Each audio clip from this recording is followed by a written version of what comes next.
Now we will continue with NORVALID and Roger, who will present their company. Thank you.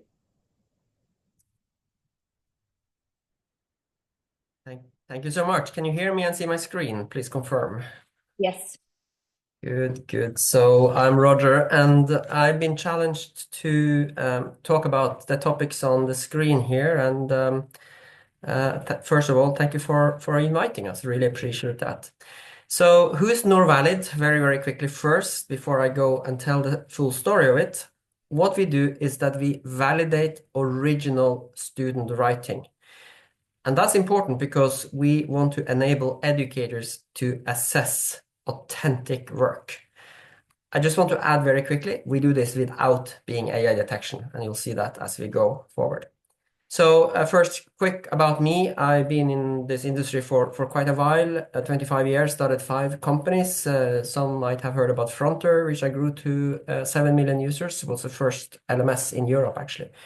But this is not about me. This is about the co-founder Vegard, because he is the one that invented this. And he come from a background of being a tech lead at a leading exam platform where he actually built a plagiarism platform. But our story really starts with the master degree that Vegard took in GPT. And that was actually in the year of 2017, where this very famous paper came out, Attention is All You Need, from Google. And this is, for those that don't know, the founding paper for what is underpinning all the GPTs today, the large language models. This started with this paper. So this inspired Vegard really to kind of work on this topic. So in 2019, he published his own paper where he had experimented with taking a student essay and running it through natural language processing and outputting good, high-quality questions from the text the student had used. And today, that is kind of something everyone can do. But look at the year here. It's 3, 4, 5 years before ChatGPT. So this was quite groundbreaking at the time. So because of this, Vegard actually drew the conclusion that, hey, if this develops to become so good that I think it can become, AI writing might actually start to be compared with the age-old problem of ghost writing or contract cheating. And so, pay me and I'll write your essay. So then Vegard actually draw this conclusion. What's the difference on paying a human being versus prompting an LLM? Well, actually, there isn't any difference because in principle, they both are producing text, and the commonality is that the text is not written by the student. So actually, if we draw that comparison between AI writing and ghostwriting, we are addressing the problem you're looking at the problem in a very different way. So that inspired Vegard to continue looking into the contract cheating area. And he came across this study, which might be familiar to many of you, which is a study saying that almost 1 in 6 students are prepared to do an academic crime, which it is to pay someone else to write your essay when you're supposed to do it yourself. And more interestingly, see how this have developed over time from kind of nothing in the 80s and early 90s to a staggering up to 50% in some cases and a global average at 15.7%. But maybe the most striking thing about this research is that it's all pre-ChatGPT. So now if almost a sixth of students are prepared to pay money to a human being, that is a very explicit academic crime. How many would be prepared to prompt an AI to write the text for them and hand it in, pretending it's theirs? So Vegard said, oh, I think that's going to be a lot. Well, today we know. And you might call it a force majeure situation for academic integrity. Now we're starting to get the data on it. I think this is the first study which I saw that has a big number of students, 8,000 students from 4 Australian universities, asking how students think about AI in terms of academic integrity. And 40% are saying that they are misusing it. No doubt the news media will start to pick this up. This is an article about the Russell Group and universities in the UK where cheating is increasing.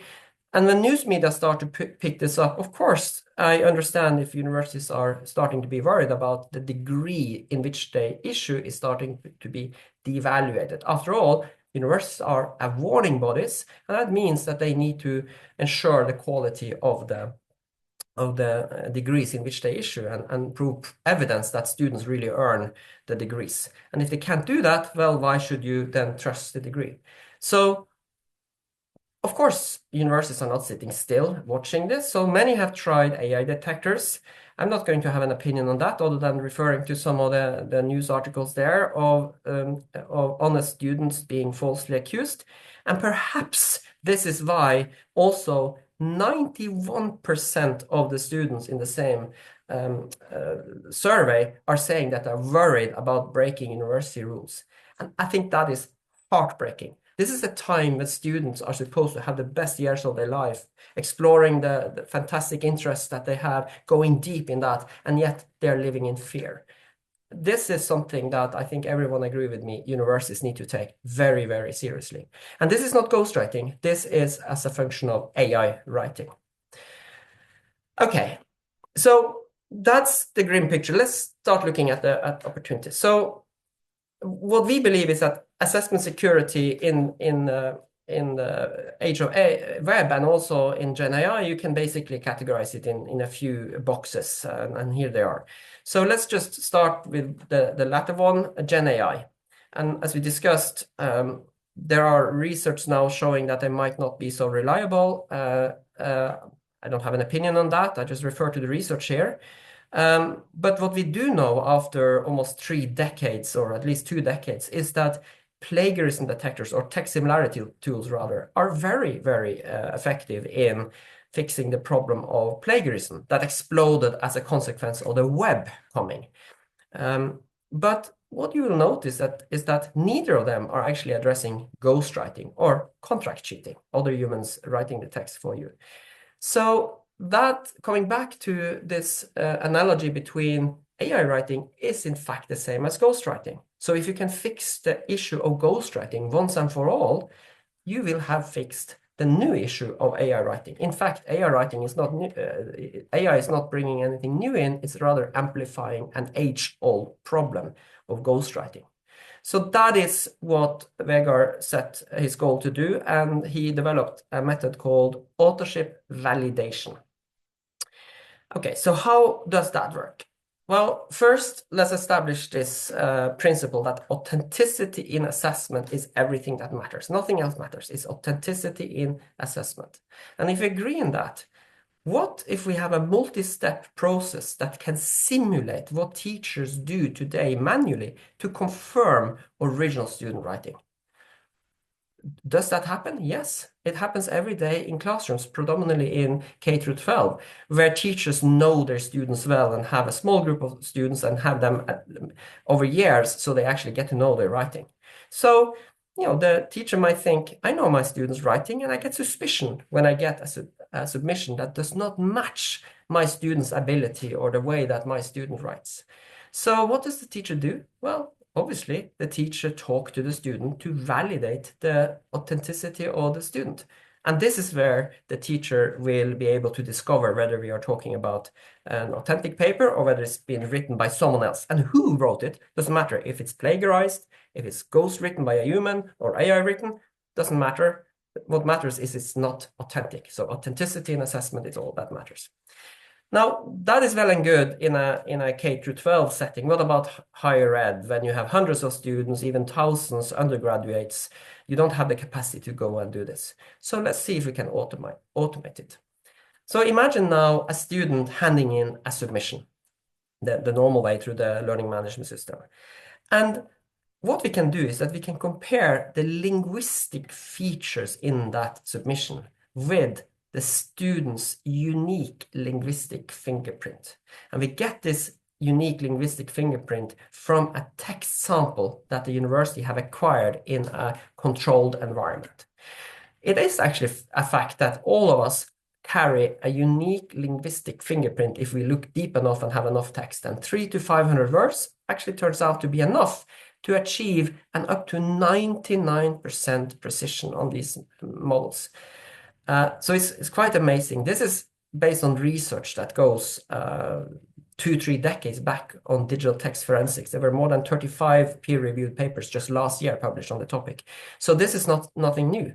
We have just gotten the technology now to actually leverage it, and so we have implemented that. But 99% is not good enough. You can still then accuse 1% honest students of cheating, so we need a second step. And this second step is this conversation, where we confirm the students' knowledge about the content of their own submission by, of course, asking very simple questions from the essay. The key here is that we do that at the moment of submission. So when they upload it to the learning management system, we prompt them with these questions. And together, this is how we can therefore create an evidence-based integrity report that we can then provide with the instructor. So the instructor can judge the authenticity on this. So there's no decision made by technology. It's simply just creating the evidence. So the instructor can assess authentic student work and not assess ChatGPT or assess the ghostwriter. So that's what we call the NORVALID authorship validation system. Now, where is this applicable? I'll take one example here from University College London's Institute of Education, which have made a categorization of 3 buckets of how AI tools can be used in assessment, AI cannot be used in assessment, or AI tools can be used in an assistive role in an assessment, or AI can be a full integral role in the student's submission or student work. So I think we all will recognize that it's a category A and B. AI tools cannot be used or can only be used in an assistive way, but you have to write the text yourself. That is where you find the famous open book home essay. And if it's important for you to be able to judge or assess students' own ability to write and do critical thinking, then that is where our method applies. There are other assessment scales, more fine-granulated, this one from First and Perkins, but you'll see the same thing, that our method is applicable where you have no AI-assisted IG generation, and AI-assisted editing. So that is the part of the assessment that NORVALID seeks to safeguard. So you can continue doing the open book home essay if you find that valuable as part of your course. Now, I was challenged to talk about what we learned. So as a company, what have worked really well? Well, we see that actually our method works. And I say that because as we speak, getting proofs from the pilots that we've been running for the last half a year or so. So that's, of course, the most interesting thing for us. It's been fairly easy to build a team and to develop the solution, although it's quite deep science we're doing. We are also motivated, so it's been very, very easy to do that. And also, I must say, the privacy and data security issues, because we're not storing any huge database of previously submitted papers, we're not storing any data. This is very friendly against privacy and data security, which is, of course, something that's important in 2024 and onwards. And we're also seeing that it's we're very happy that ENAI and other conferences and organizations are welcoming our ideas and want to work with us to see whether they are applicable to their members. So we really, really appreciate that. On the flip side of that, what could have worked better? I must admit that we were hoping to have more collaboration with higher education institutions and more research going on. We see that while there is a lot of enthusiasts, often they are being stopped by legal and procurement challenges that are set by the institution. And we appreciate that there's very little we can do and the enthusiasts can do about that. But I'm just flagging that out, that in the time when universities are challenged by potentially force majeure situation, maybe universities should think about easing some of the protocols so they can at least pilot and test out things without doing the full procurement process. And I also think that researchers in the field and opinion makers should give new technologies the benefit of doubt. I mean, really test it out and see if it works before everyone say that we have to change the way we assess. That might be, but if you change the way you assess, it should be for pedagogical reasons.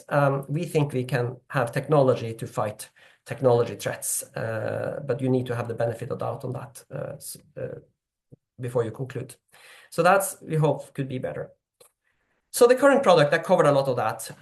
Currently, we are having the linguistic comparison part, which is, you could call a U detector, because we're looking for the unique linguistic pattern of the student, combined with the Viva-style question session, where we are confirming the student's knowledge about what they actually wrote. We are not measuring ability here, we're measuring authorship. Do you know what you actually wrote? What we are currently in beta and releasing right now is also a perplexity analysis. What that is basically the flip side of an AI detector, where we are looking for how human the text is. And together with the former tools that we have, that helps adding to the evidence base. And we also have implemented what we call a close test. And I would like to just give a shout out to Foltinek and his team in the AV project here, because they've done some very interesting research on this. It turns out that close test is actually very effective in determining authorship. What we're considering for the future is actually, we are considering a plagiarism, a light plagiarism detector in our tool set. Not because we think that's so important, but if we confirm through our tool that the student is honest, that the text is originally written by the student, you still might want to know if the student have reused their own work. So a self-plagiarism detector might be important. And there might be some sources that the university want to check again. So now we're talking a very lightweight plagiarism functionality, so that you actually can turn off whatever kind of plagiarism system that you have. You don't need to have both. How this should work and what we're working at right now is to integrate it deeply with the learning management system. It should just be a checkbox in the assignment creation. You shouldn't really see NORVALID. We should sit in the background, ask questions to the students when they hand in, and then provide an integrity report to the instructor, so that you can assess in confidence. So we already have this with Moodle through an LTI integration, but we think we need to do much deeper integration. So we are doing that and starting up that with all the major LMSs. So they will be taken in turn. So I started with a team, I'll end with a team as well. So I also want to introduce to you Garnet, because Garnet is the one that kind of is working mostly with the universities. So if anyone is interested to engage with us, it's very high likelihood that you will talk to Garnet. So I am flagging him also here. And by the way, he also worked in Moodle, LinkedIn, Pearson, and Fronter, so he has a very extensive experience there. On top of that, we have development in place, we have compliance in place, and we have marketing in place. So we have a very, very effective team that is ready to serve you. So with that, what we do, NORVALID, we validate original student writing. And you can say that actually what we try to do is to confirm honesty, so that you don't have to go and detect cheating. We think that's a more positive approach in a higher education environment. And I must also add that we're not having any intrusive technology. Students can sit at home using whatever web browser, text editor they want. So this is a retrospective check, and a check at the moment of submission of their paper. So with that, I think I'll spend the time I was allocated and still have some time for questions. So I'll stop there. Thank you so much. Thank you, Roger. Thank you very much. If any attendees has any questions, please write in the chat or raise your hand so I can allow you to talk, or use the Q&A tool. I must say that I'm impressed how you are developing your products. It's really nice to see. I've heard about NORVALID, formerly Nor Education, in Canada in our NI conference for last time when I met Garnet, and I can see that you are really improving everything what you are doing. I think it's really smart to ask the student right after the submission all these questions, because then you will avoid this. I don't remember. It was like a week ago, so I don't remember. Yeah, so thank you very much for your presentation. if there are no questions, we will leave it to the audience who will watch this video from the recording. Thank you, Roger, for joining us today.